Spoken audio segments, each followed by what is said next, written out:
कार्यक्रम में उपस्थित मध्य प्रदेश के गवर्नर श्री मंगू भाई पटेल, मुख्यमंत्री श्री मोहन यादव जी, अन्य सभी महानुभाव, देवी और सज्जनों, सबसे पहले तो मुझे यहां आने में विलंब हुआ, इसके लिए आप सबकी क्षमा चाहता हूं। विलंब इसलिए हुआ क्योंकि कल जब मैं यहां पहुंचा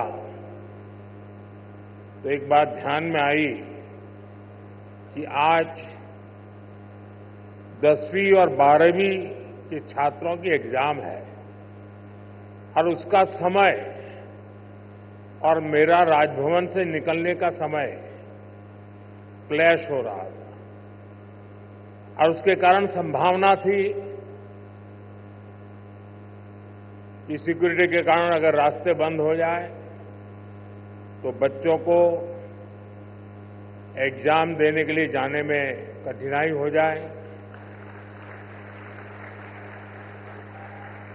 और ये कठिनाई न हो, बच्चे सब एक बार अपने एग्जामिनेशन सेंटर पर पहुंच जाए, उसके बाद ही मैं राजभवन से निकलूं, ऐसा मैंने सोचा। उसके कारण मैंने निकलने में ही 15-20 मिनट लेट कर दिया और उसके कारण आप लोगों को जो असुविधा हुई, इसके लिए मैं फिर से एक बार क्षमा मांगता हूं। साथियों, राजा भोज की इस पावन नगरी में आप सभी का स्वागत करना मेरे लिए गर्व की बात है। यहां इंडस्ट्री से विभिन्न सेक्टर्स के अनेक साथी आए हुए हैं। विकसित मध्य प्रदेश से विकसित भारत की यात्रा में आज का ये कार्यक्रम बहुत ही अहम है। इस भव्य आयोजन के लिए मैं मोहन जी और उनकी पूरी टीम को बहुत बहुत बधाई देता हूं। साथियों, भारत के इतिहास में ऐसा अवसर पहली बार आया है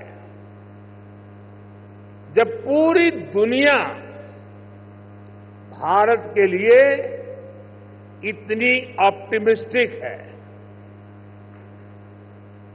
पूरी दुनिया में चाहे सामान्य जन हो,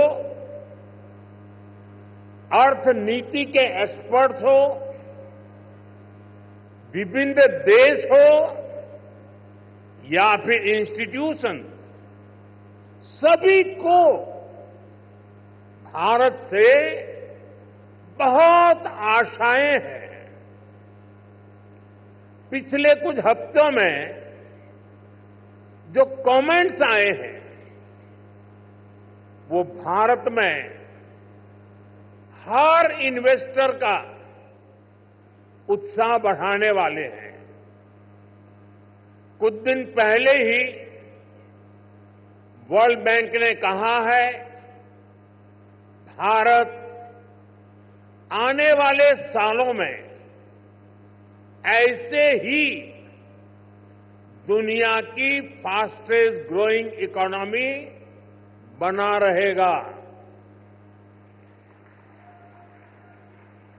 ओईसीडी के एक अहम रिप्रेजेंटेटिव का कहना है, future of the world is in India. कुछ ही दिन पहले क्लाइमेट चेंज पर यूएन की एक संस्था ने भारत को सोलर पावर की सुपर पावर कहा था। इस संस्था ने ये भी कहा कि जहां कई देश सिर्फ बातें करते हैं, वहीं भारत नतीजे ला करके दिखाता है। हाल ही में एक रिपोर्ट आई है, इसमें बताया गया है कि ग्लोबल एरोस्पेस फर्म्स के लिए कैसे भारत एक बेहतरीन सप्लाई चेन के रूप में उभर रहा है। ग्लोबल सप्लाई चेन चैलेंजेस का जवाब वो भारत में देख रहे हैं। मैं ऐसे कई एग्जाम्पल यहां कोट कर सकता हूं जो भारत पर दुनिया के कॉन्फिडेंस को दर्शाते हैं। ये कॉन्फिडेंस भारत के हर राज्य का भी कॉन्फिडेंस बढ़ा रहा है। और आज ये हम मध्य प्रदेश की इस ग्लोबल समिट में भी देख रहे हैं, महसूस कर रहे हैं। साथियों, मध्य प्रदेश पॉपुलेशन के हिसाब से भारत का 5th लार्जेस्ट स्टेट है। एमपी एग्रीकल्चर के मामले में भारत के टॉप के राज्यों में है। मिनरल्स के हिसाब से भी एमपी देश के टॉप 5 राज्यों में है। एमपी को जीवनदायिनी मां नर्मदा का आशीर्वाद भी प्राप्त है। एमपी में हर वो संभावना है, हर वो पोटेंशियल है जो एमपी को जीडीपी के हिसाब से भी देश के टॉप 5 राज्यों में ला सकता है। साथियों, बीते 2 दशकों में मध्य प्रदेश ने ट्रांसफॉर्मेशंस का नया दौर देखा है। एक समय था जब यहां बिजली, पानी की बहुत सारी दिक्कतें थी। लॉ एंड ऑर्डर की स्थिति तो और भी खराब थी। ऐसे हालत में यहां इंडस्ट्री का विकास बहुत मुश्किल था।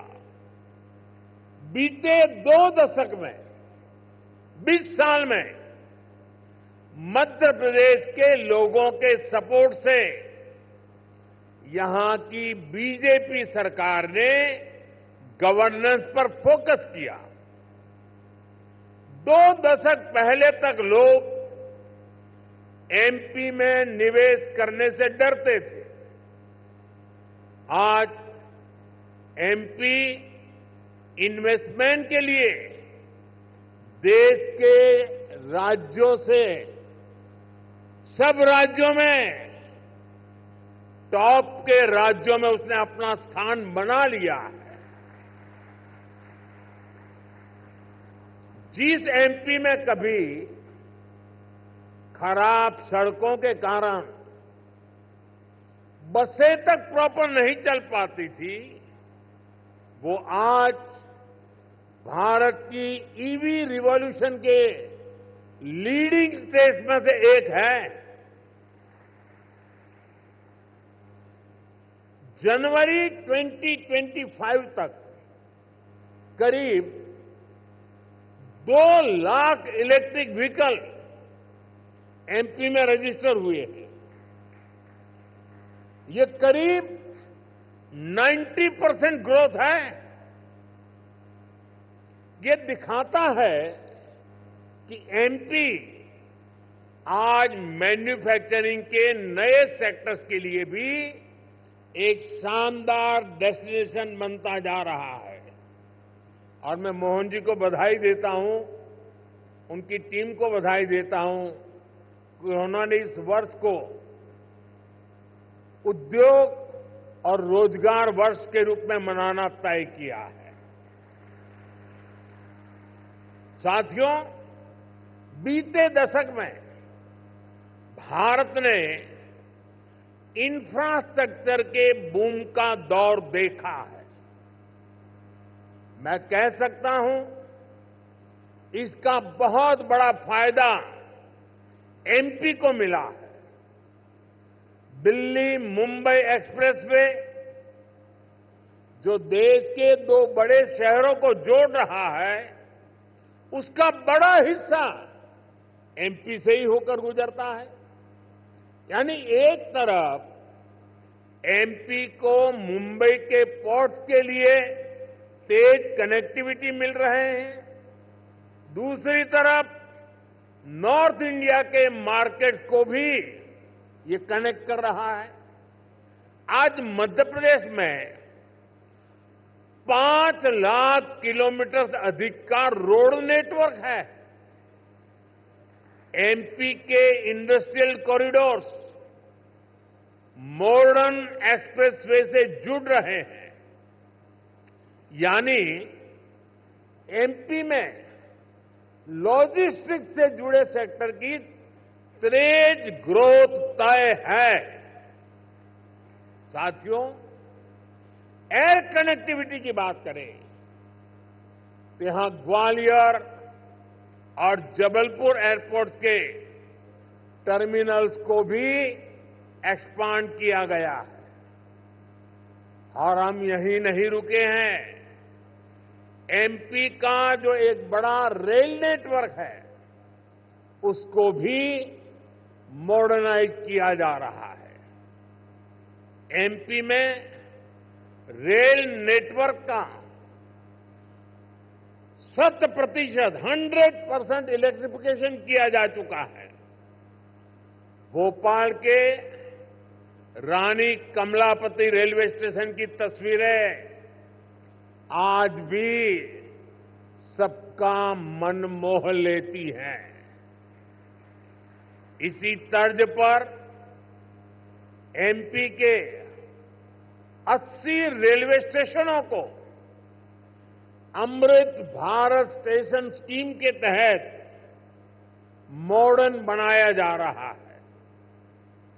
साथियों, बीता दशक भारत के लिए एनर्जी सेक्टर की अनप्रेसिडेंटेड ग्रोथ का रहा है। खासतौर पर ग्रीन एनर्जी को लेकर भारत ने वो कर दिखाया है जिसकी कल्पना तक मुश्किल थी। बीते 10 वर्षों में करीब $70 बिलियन यानी 5 ट्रिलियन रुपये से अधिक रिन्यूएबल एनर्जी सेक्टर में ही इन्वेस्ट हुआ है। इससे पिछले साल ही क्लीन एनर्जी स्पेस में 10 लाख से अधिक जॉब बनी है। एनर्जी सेक्टर के इस बूम का भी एमपी को बहुत लाभ मिला है। आज एमपी पावर सरप्लस है। यहां करीब 31,000 मेगावाट पावर जनरेशन कैपेसिटी है, जिसमें से 30% क्लीन एनर्जी है। रीवा सोलर पार्क देश के सबसे बड़े पार्क में से एक है। अभी कुछ दिन पहले ही ओमकारेश्वर में फ्लोटिंग सोलर प्लांट भी शुरू हुआ है। सरकार द्वारा बिनाय रिफाइनरी पेट्रोकेमिकल कॉम्प्लेक्स पर करीब 50,000 करोड़ रुपए का इन्वेस्टमेंट किया गया है। ये मध्य प्रदेश को पेट्रोकेमिकल्स का हब बनाने में मदद करेगा। मध्य प्रदेश का जो इंफ्रास्ट्रक्चर है, इसको एमपी सरकार आधुनिक पॉलिसीज और स्पेशल इंडस्ट्रियल इंफ्रास्ट्रक्चर से सपोर्ट कर रही है। एमपी में 300 से ज्यादा इंडस्ट्रियल जोन्स हैं। पीथमपुर, रतलाम और देवास में हजारों एकड़ के इन्वेस्टमेंट जोन्स भी डेवलप किए जा रहे हैं। यानी आप सभी इन्वेस्टर्स के लिए यहां बेहतर रिटर्न की अपार संभावनाएं हैं। साथियों, हम सभी जानते हैं कि औद्योगिक विकास के लिए वाटर सिक्योरिटी होना कितना जरूरी है। इसके लिए एक तरफ वाटर कंजर्वेशन पर बल दे रहे हैं, दूसरी तरफ हम रिवर इंटरलिंकिंग का मेगा मिशन लेकर भी आगे बढ़ रहे हैं। मध्य प्रदेश की खेती, यहां की इंडस्ट्री इसकी बहुत बड़ी बेनिफिशियरी है। हाल में ही 45,000 करोड़ रुपए के Ken Betwa river interlinking project पर काम शुरू हुआ है। इससे करीब 10 लाख हेक्टेयर एग्रीकल्चरल लैंड की प्रोडक्टिविटी बढ़ेगी। इससे एमपी में वाटर मैनेजमेंट को भी नई ताकत मिलेगी। ऐसी सुविधाओं से फूड प्रोसेसिंग, एग्रो इंडस्ट्री और टेक्सटाइल सेक्टर में बहुत बड़ा पोटेंशियल अनलॉक होगा। साथियों, एमपी में डबल इंजन सरकार बनने के बाद विकास की गति भी जैसे डबल हो गई है। केंद्र सरकार कंधे से कंधा मिलाकर एमपी के विकास में, देश के विकास में जुटी है। चुनाव के समय मैंने कहा था कि अपने तीसरे टर्म में हम 3 गुना तेजी से काम करेंगे। ये स्पीड हम साल 2025 के पहले 50 दिनों में भी देख रहे हैं। इसी महीने हमारा बजट आया है। इस बजट में भारत की ग्रोथ के हर कैटालिस्ट को हमने एनर्जाइज किया है। हमारा मिडिल क्लास सबसे बड़ा टैक्स पेयर भी है। ये सर्विस और मैन्युफैक्चरिंग के लिए डिमांड भी क्रिएट करता है। इस बजट में मिडिल क्लास को एम्पावर करने के लिए अनेक कदम उठाए गए हैं। हमने 12 लाख रुपए तक की इनकम को टैक्स फ्री किया है।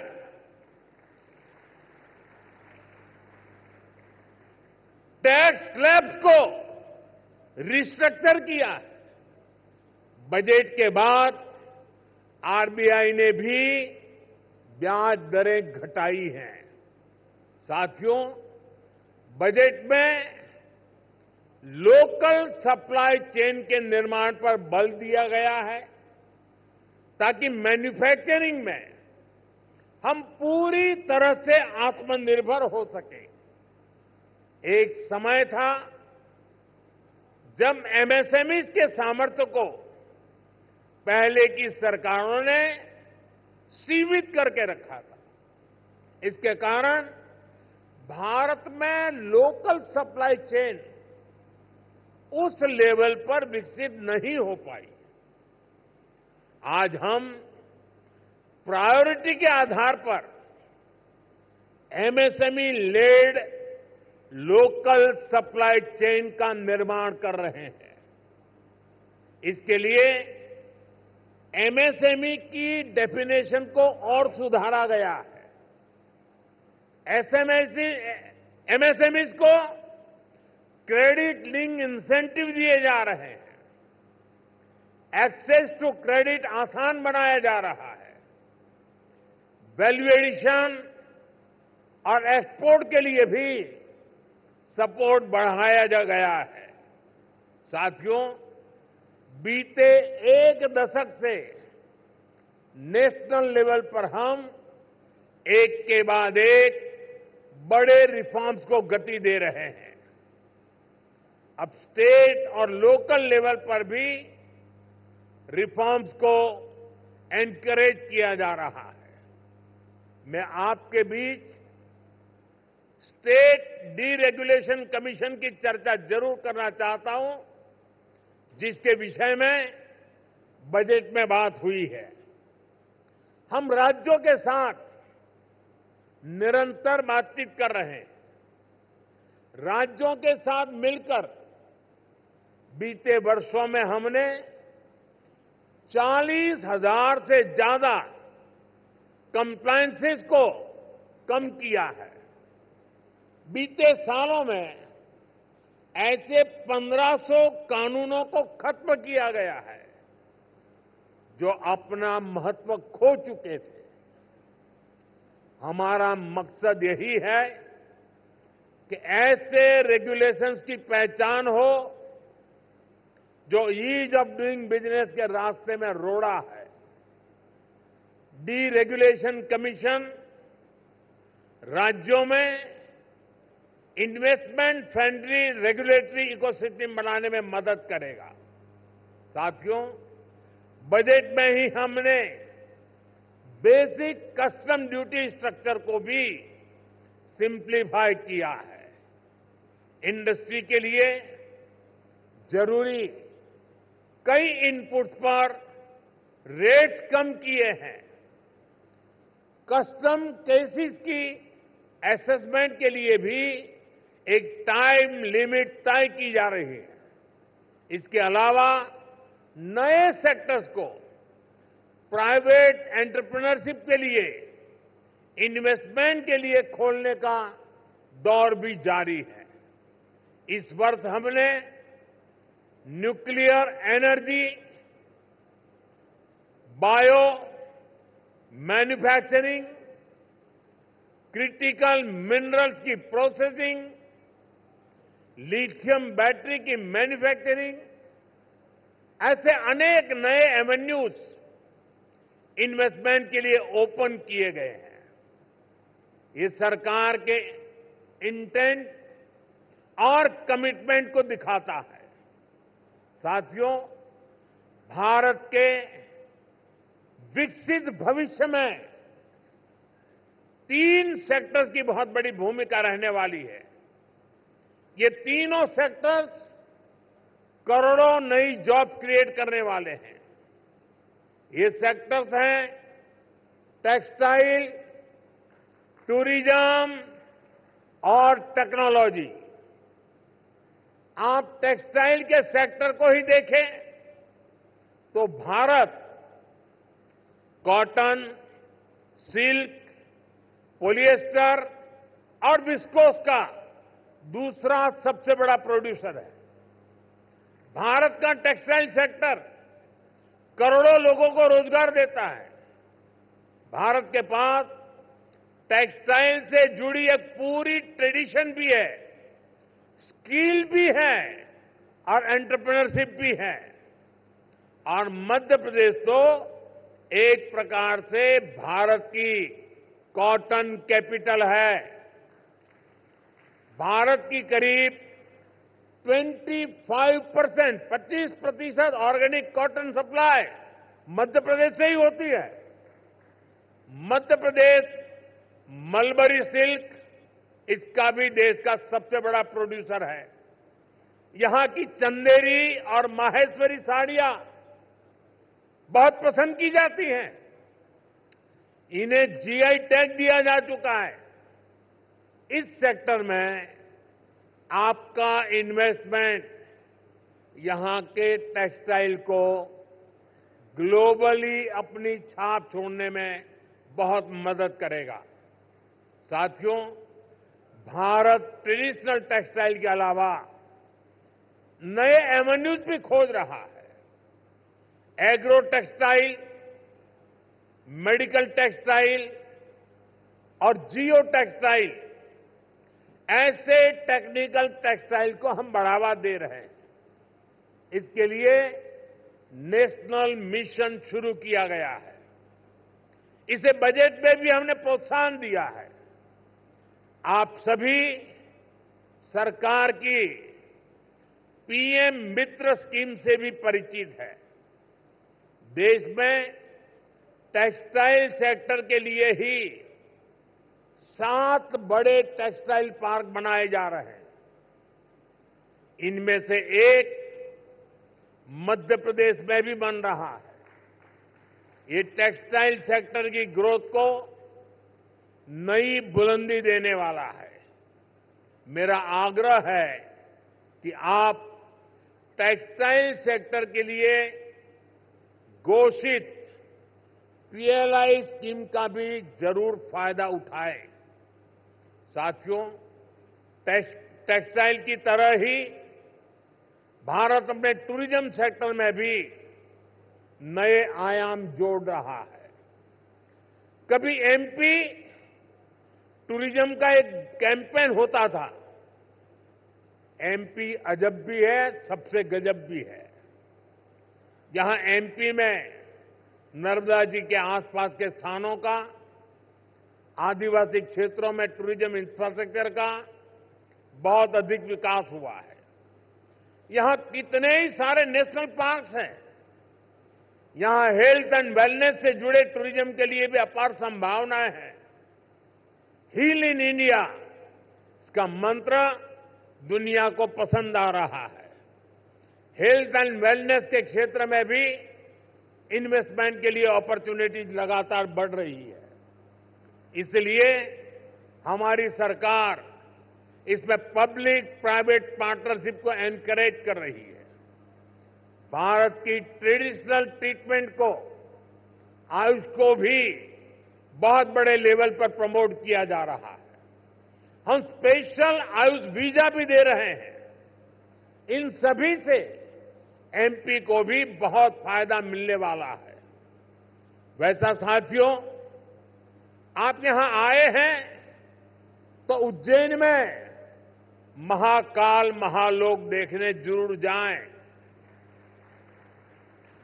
आपको महाकाल का आशीर्वाद भी मिलेगा और देश टूरिज्म और हॉस्पिटैलिटी सेक्टर को कैसे एक्सपांड कर रहा है, इसका अनुभव भी मिलेगा।